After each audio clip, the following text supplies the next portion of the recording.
How easy is it to get up in the morning when you know you're not doing all that it takes? It's not very easy at all. You can just lay there awake thinking, oh, what's a few more minutes in bed? It won't matter much anyway. Wrong. It does matter. It will matter. Now, how easy is it to get up in the morning when you're pouring it on, doing the best you can, anxious to get going, make progress toward your dreams? It's a whole different story. When you're resting to renew your reserves, it's much different than resting to avoid your day. When you're psyched up and excited for your life, when you're excited for what you've planned to accomplish for the day, it's amazing. You'll wake up before the alarm clock even tries to startle you awake. Your successes fuel your ambition. Your successes give you extra energy. Your successes pave the way for more successes. It's the snowball effect. With one success, you're excited to meet another, and another, and another. And pretty soon, the disciplines that were so difficult in the beginning, the disciplines that got you going, are now part of your philosophy. How do you know when you're successful? Do you have to be a millionaire? No. All we ask of you is that you earn all you possibly can. If you earn $10,000 a year and that's the best you can do, that's enough. God and everything else will see to it that you're okay. The key is to just do the best you can. If it's $10,000 a year, wonderful. If it's $100,000 a year, wonderful. If it's $1 million a year, wonderful. It doesn't matter $10,000 a year or $1 million a year. It doesn't matter as long as you've done the best you possibly can. Earn the most you possibly can. Be the most you possibly can. And here's why. The essence of life is growth. The essence of life is growth, to do the best you can. And here's what's interesting. Humans are the only life form that will do less than they possibly can. Humans are the only life form that will settle for less.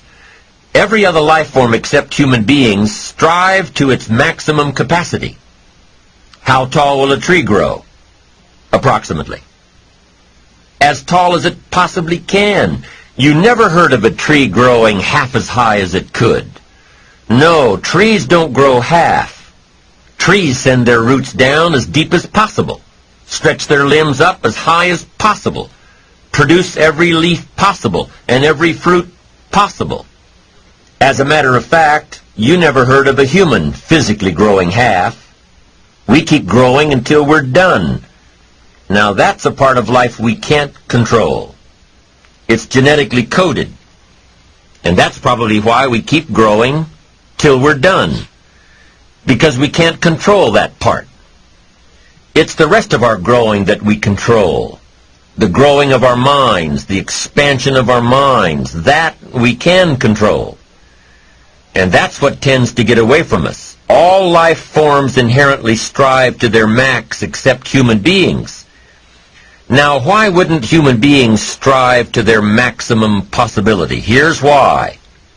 Because we've been given the dignity of choice. It makes us different than alligators and trees and birds. The dignity of choice makes us different than all other life forms. And here's the choice. To become part of what we could be, enough to get by, or to become all that we can be. My best advice for you is to choose the all. Earn all you can. Make all the friends you can. Read as many books as you can. Develop as many skills as you can. See as much as possible. Do as much as possible. Make as much fortune as possible.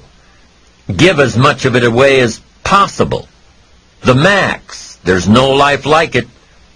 I'm telling you, once I got on track, I've never looked back. Pick up the challenge. Go for it. Take the best of the two easies. Take the root of it's easy to get ahead. It's easy to do all you can. It's easy to succeed. It's easy to have financial freedom. The more you do, the more you get. So the two primary benefits of positive reinforcement are, number one, to build good habits, and number two, to create more energy, to fuel your ambitions, your desires, your achievements. How can you isolate what's working for you and what isn't? How can you make sure that you are reinforcing your positive disciplines? Well, if it isn't apparent, easy to see right away, if what you're doing is happening in such small increments that you're not sure if you're on track, then you need to be writing it down. You need to keep a journal anyway. But if you really aren't sure that what you're doing is making measurable progress, you need to keep a written record. You need to write down everything that may be relevant in your day. What you did, who you saw, what you felt, how it may or may not affect you now and in the future. The best way to track your activities of the day is to write them down. The best way to track your activities of the week is to write them down. The best way to analyze your progress through the year is to have written it down. Why? So you can look back on it.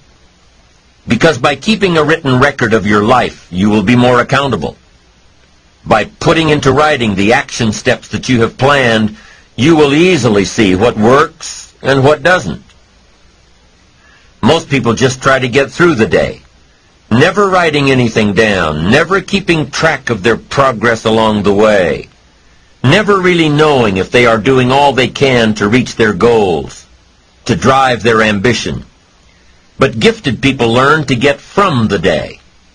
They don't let a day end without picking up some valuable experience, some emotional content, some idea that may positively affect their future. To get the most from a day, to learn the most from a day, you need to be able to reflect on the day,